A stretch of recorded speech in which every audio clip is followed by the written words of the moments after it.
Plano Agrícola e Pecuário 2014-2015 é de 156 bilhões de reais. Pesa no bolso. Carne mais cara influencia na inflação e Porto Alegre é a segunda capital com o índice mais alto do país neste ano. Não perca o prazo. Produtores rurais de Viamão têm até 30 de maio para fazer pedidos ao programa Pomar Doméstico. E ainda a Missão Técnica Gaúcha vai à Austrália e à Nova Zelândia para a troca de experiências no campo. O resultado do que eles aprenderam por lá você vê agora aqui no Agroband, que está só começando. Bom dia, eu sou Gabriela Lerina. Seja bem-vindo.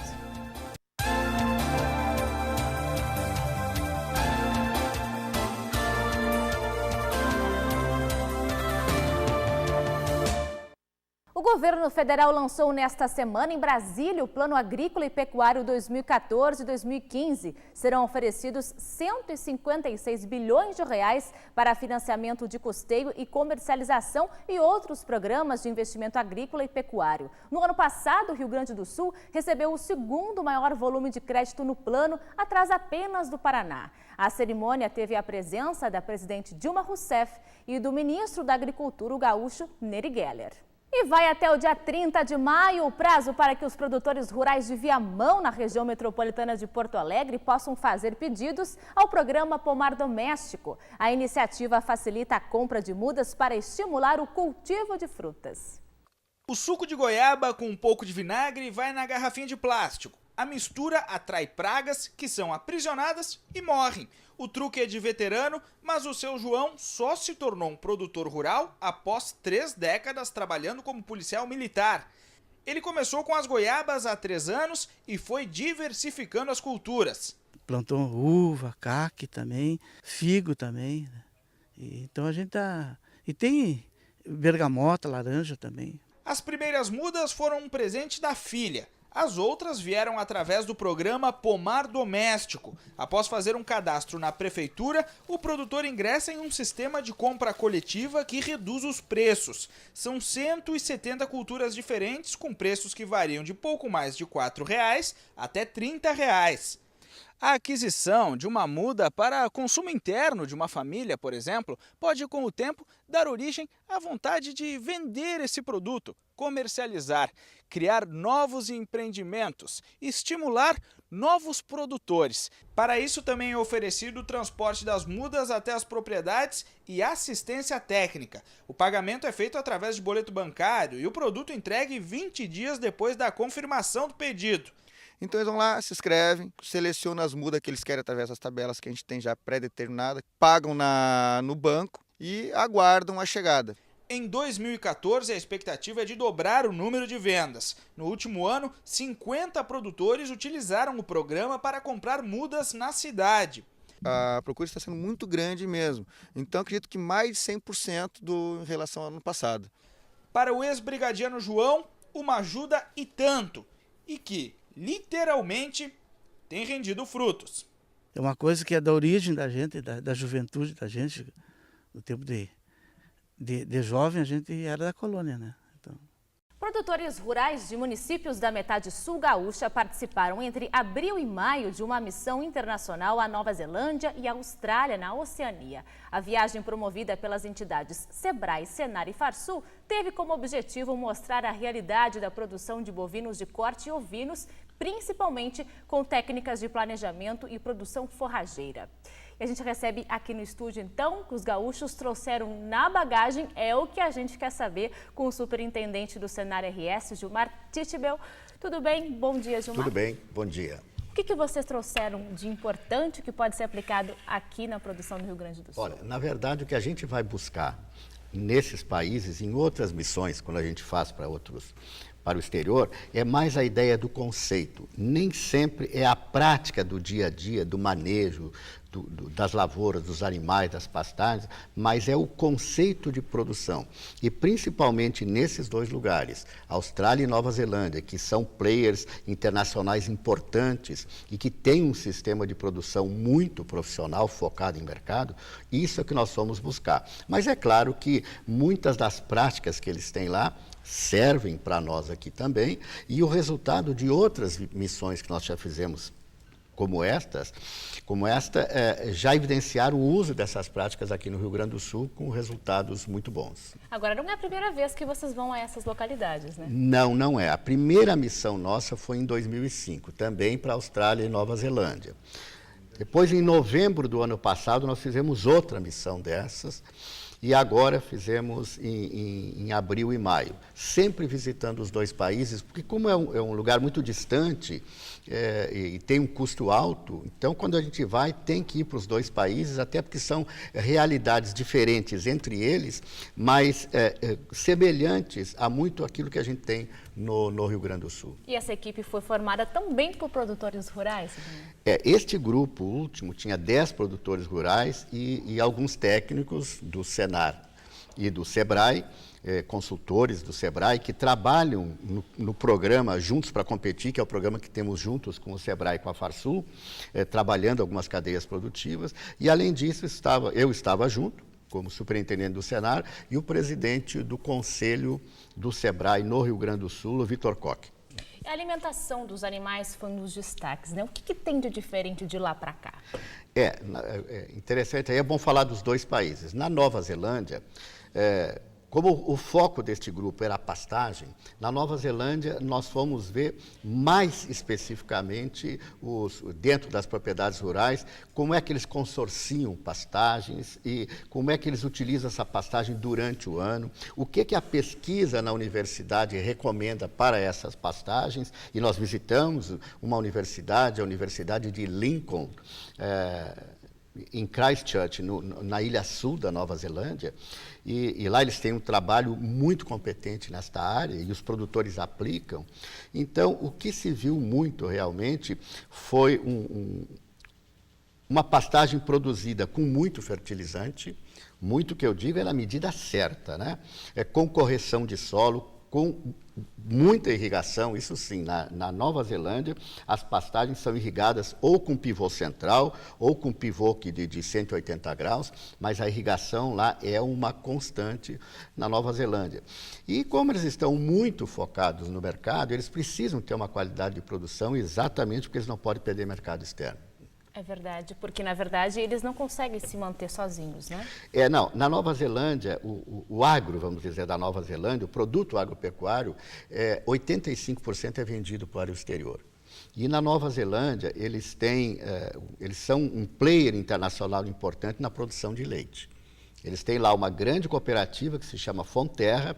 Esta cooperativa é responsável por cerca de 90% da produção e da industrialização dos lácteos da Nova Zelândia, e eles exportam para o mundo inteiro, mas eles exportam também carne, lã e animais vivos também, mais para aquela região mais próxima, vamos dizer, daquela região do mundo, que é a Ásia e o Oriente Médio. E o que chama atenção é a forma que os produtores trabalham com um conceito e a pesquisa diferente do que a gente faz aqui, né?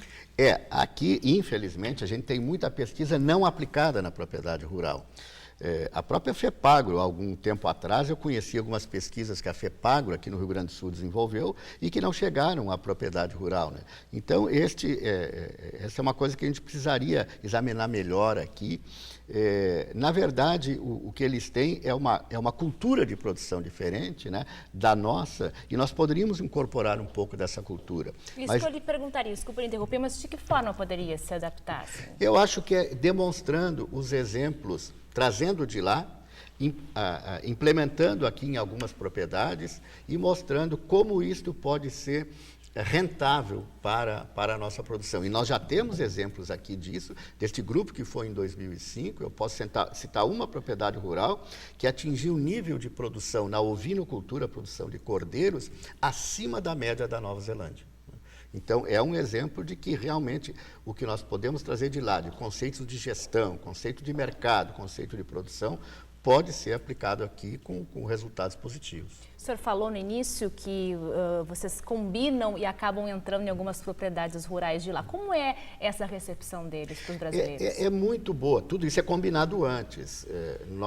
Realmente é uma viagem até bastante cansativa, porque a gente chega numa localidade, de noite num hotel, no outro dia de manhã sai com ônibus, visita 2, 3 propriedades, conforme for o programa, chega numa outra cidade, outro hotel, mas durante o dia, os proprietários rurais nos recebem muitíssimo bem. Eles também têm interesse em conhecer um pouco daquilo que nós fazemos aqui no Rio Grande do Sul, e eles não sonegam nenhuma informação.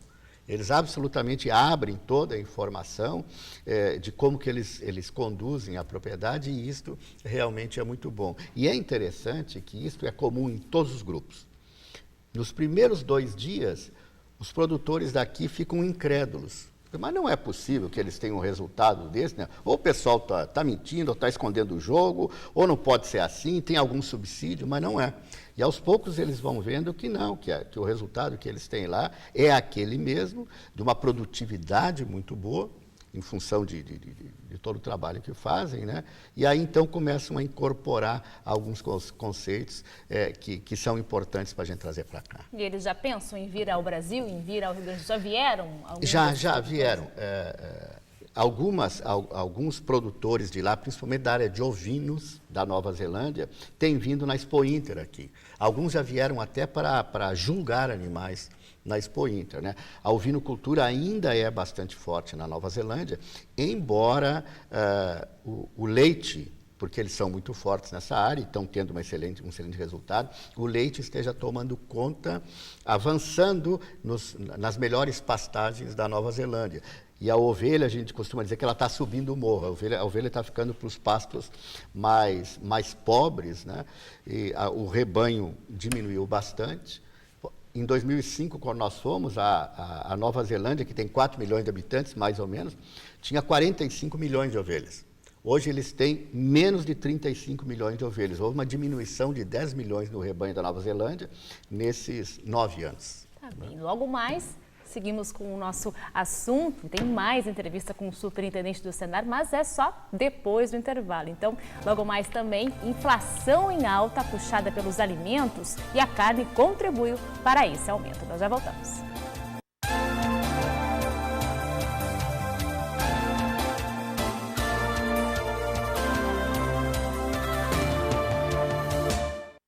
Hora de saber como fica o tempo com ela, Dmitra Prostinov. Bom dia, Dmitra. Destaques para o fim de semana aqui no Rio Grande do Sul. Bom dia, Gabriela. Bom dia a todos. Olha, o destaque nesse final de semana é a queda das temperaturas.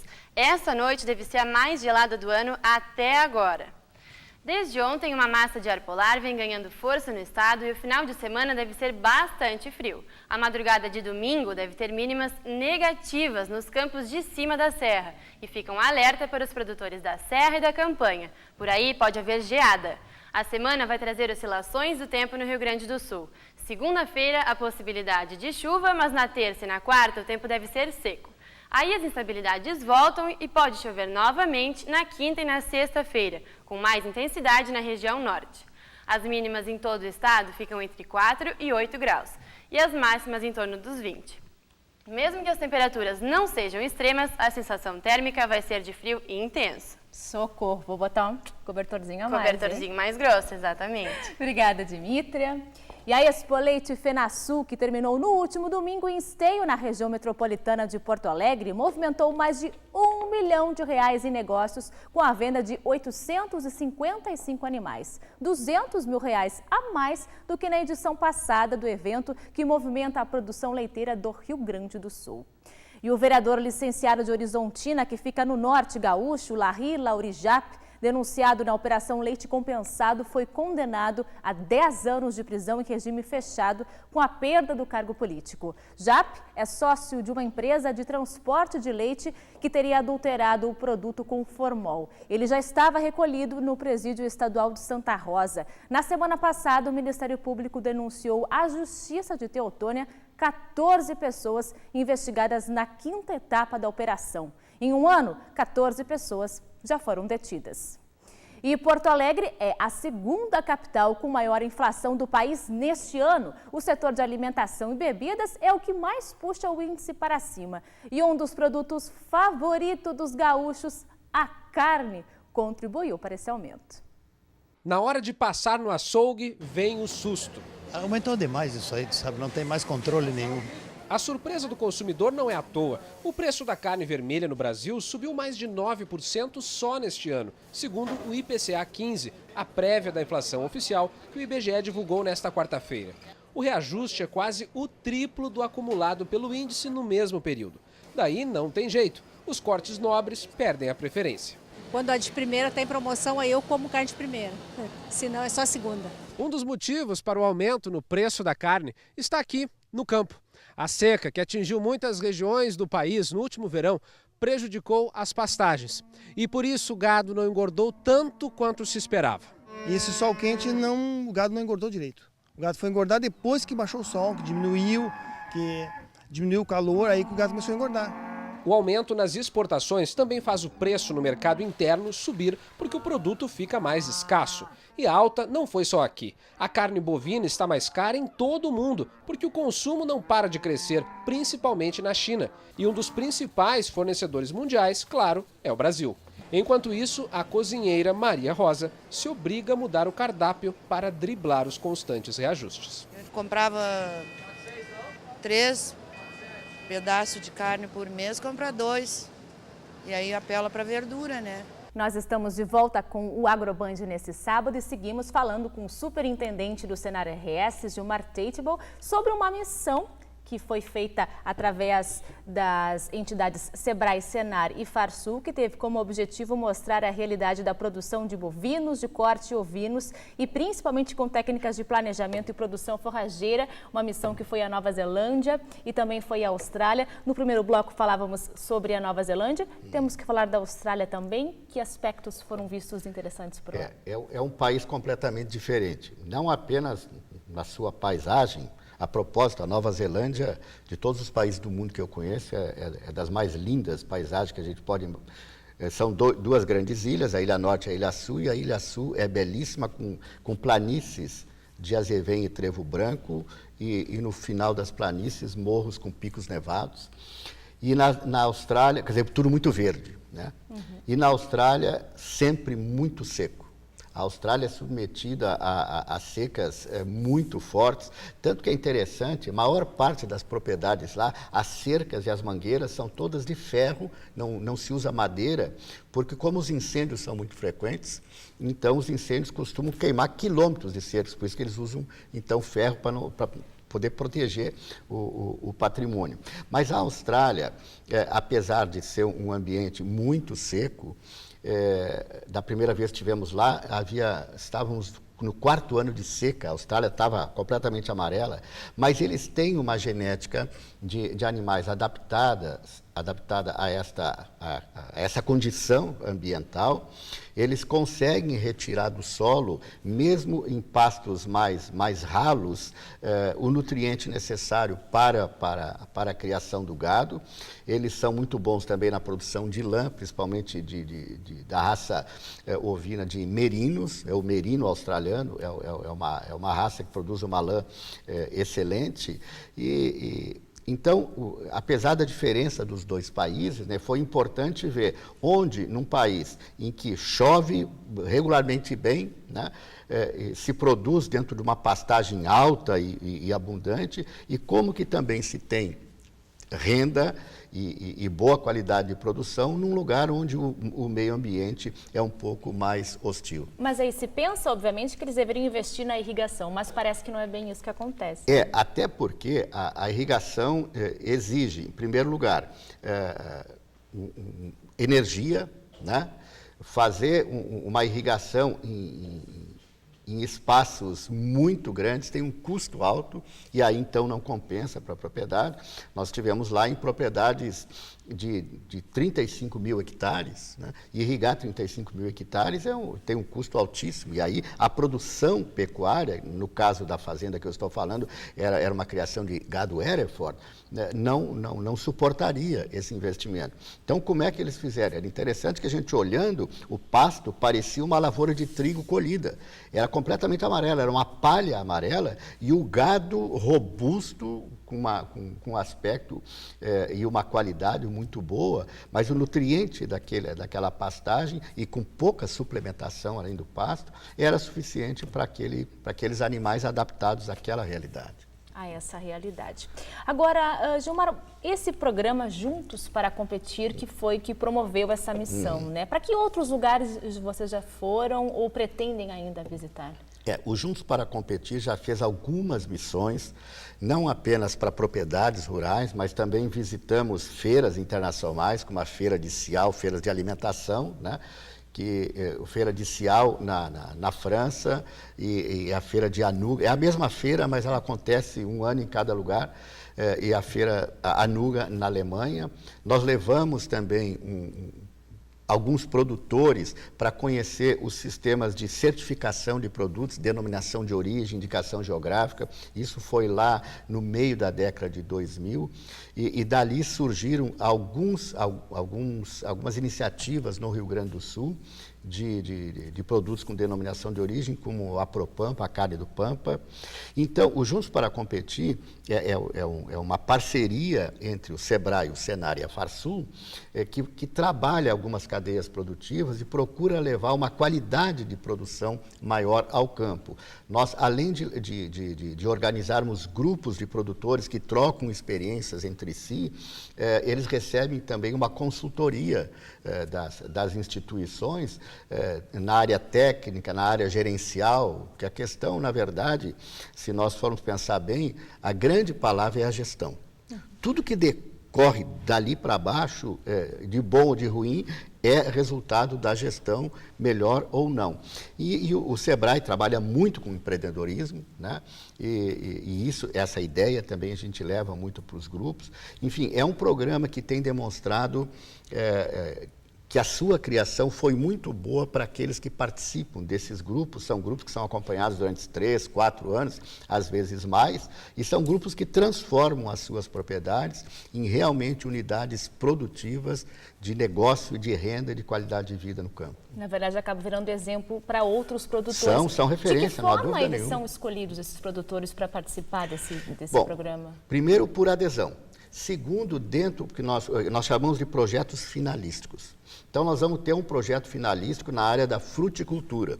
Nós vamos na região produtora de frutas e vamos escolher alguns produtores que estejam dispostos a participar do programa. Claro que o produtor tem que ter alguma estrutura e alguma capacidade de discernimento para absorver todas as orientações e estar disposto a colocá-las em prática. E eu volto a dizer, às vezes os aspectos culturais, eles complicam um pouco, né? Mas eu sempre fiz assim, por que eu vou mudar, né? Então, nada melhor do exemplo do vizinho, né? O vizinho, por que ele está indo bem? Porque ele fez tal coisa. Então, os grupos são definidos assim, por adesão, mas também por tipo de produção ou de cadeia produtiva onde eles atuam. E a previsão de missões também pelo Brasil ou somente internacionais? Tem pelo Brasil também, e aqui perto também, na Argentina e no Uruguai, mas nós já fizemos para o Vale do São Francisco, né? Já fizemos para o interior de São Paulo também. Então, onde há algo que a gente possa aprender melhor e mostrar para o nosso produtor na prática como que é, a gente vai, né? Claro que dentro de uma análise prévia de custo-benefício, mas o importante é fazer o produtor enxergar e conversar com o par dele, que é outro produtor, e dizer, olha, eu estou tendo dificuldade, como é que você venceu esse obstáculo? Onde é que está o segredo? Onde é que está o caminho das pedras? E o senhor percebe isso? Tem mesmo certamente, essa troca? Certamente. O senhor tem algum exemplo assim dessa última? O senhor chegou a citar um pouco na entrevista, mas não chegou a contar exatamente que tipo de impacto se teve? Tem um produtor de Pedras Altas que foi na missão de 2005. Ele tem na propriedade dele criação de ovinos. E nos ovinos, as fêmeas podem produzir um cordeiro, ou 2, ou até 3, pode ser gêmeos ou trigêmeos. Então, quando cada ovelha produz um cordeiro, a gente diz que tem uma taxa de desfrute de 100%. Mas quando elas produzem mais que um cordeiro, e isto é fruto de genética, de alimentação, de manejo, uma série de coisas, né? A taxa de desfrute vai aumentando. Já quanto mais cordeiros eu produzir, melhor. A Nova Zelândia tem uma taxa de desfrute dos cordeiros entre 120% e 130%. Esta propriedade, e os top vão de 150% a 190% de produção de cordeiros. Esta propriedade de Pedras Altas, aqui no Rio Grande do Sul está com um desfrute de 150%. E ele conseguiu isso depois que ele foi na missão na Nova Zelândia e Austrália. Há outros exemplos também, mas esse é bem marcante, até porque a informação de que o padrão dele continua é recente, faz 1 mês e meio que eu tive a informação que ele continua com esse padrão bom de produção, né? Então, é que cada um que vai absorve de uma determinada maneira aquilo que vê, né? Alguns aplicam, outros não, mas a nossa função é de dar a oportunidade para que eles façam. E mostrar que existem outras Exatamente, formas de se fazer. Outras realidades que vão ficar lá, não poderão vir para cá, mas outras que poderão vir em benefício do nosso meio rural. Tá bem. Muito obrigada pela sua participação aqui no AgroBand. Então tá, AgroBand volta no próximo sábado às 7h30 da manhã. Um bom fim de semana para você. Até lá.